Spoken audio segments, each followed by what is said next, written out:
Bacaan Kitab Suci Injil, Renungan, dan Doa, Jumat, tanggal 27 Mei tahun 2022.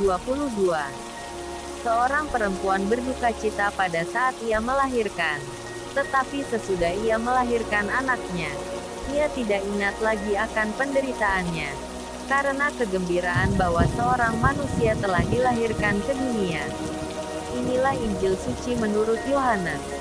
Bab 16 ayat 20 sampai dengan 23. Dalam amanat perpisahannya, Yesus berkata kepada murid-muridnya, "Aku berkata kepadamu, sesungguhnya kamu akan menangis dan meratap, tetapi dunia akan bergembira. Kamu akan berduka cita, tetapi duka citamu akan berubah menjadi sukacita."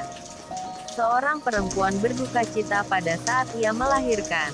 Tetapi sesudah ia melahirkan anaknya, ia tidak ingat lagi akan penderitaannya, karena kegembiraan bahwa seorang manusia telah dilahirkan ke dunia. Demikian juga kamu sekarang diliputi duka cita. Tetapi aku akan melihat kamu lagi dan hatimu akan bergembira dan tidak ada seorang pun yang dapat merampas kegembiraanmu itu daripadamu. Dan pada hari itu kamu tidak akan menanyakan apa-apa kepadaku. Aku berkata kepadamu, sesungguhnya segala sesuatu yang kamu minta kepada Bapa, akan diberikannya kepadamu dalam namaku. Demikianlah sabda Tuhan. Renungan. Dalam Injil hari ini, Tuhan Yesus menjanjikan sukacita dan kegembiraan kepada para murid, setelah mengalami kesulitan dan penderitaan karena namanya. Dia membandingkannya dengan wanita bersalin yang mengalami penderitaan sesaat sebelum mengalami sukacita karena kelahiran anaknya. Janji Tuhan ini tentu saja memberikan kekuatan kepada kita yang mungkin kadang-kadang mengalami tantangan dan penderitaan karena memberi kesaksian tentang Tuhan Yesus. Bukankah Tuhan Yesus sendiri sudah mengisyaratkan bahwa salib atau penderitaan merupakan bagian yang tidak terpisahkan dari mengikuti Tuhan Yesus?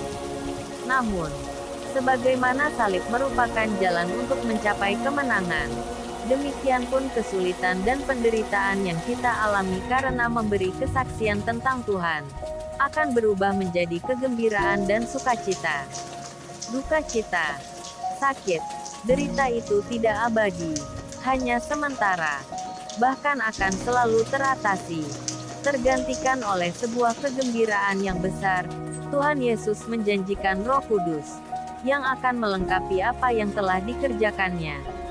Roh Kudus akan memberi keterangan, makna atas semua yang kita alami dan pelajari darinya. Roh Kudus akan menjadi penerang, penghibur, pemberi daya hidup, pembaharu, bahkan pendoa di hadapan Bapa. Roh Kudus melengkapi kita dengan 7 sabta karunia, dan dengan buah-buah roh, kasih, sukacita, damai sejahtera, kesabaran, kemurahan hati, kebaikan, kesetiaan, kelemah lembutan, dan penguasaan diri.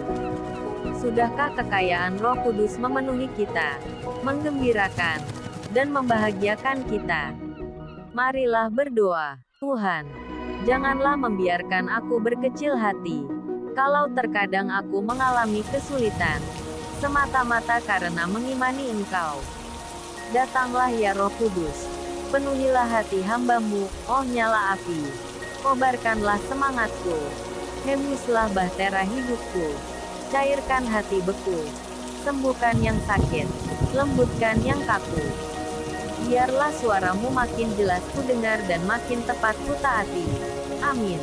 Salam kasih, RHPE Channel.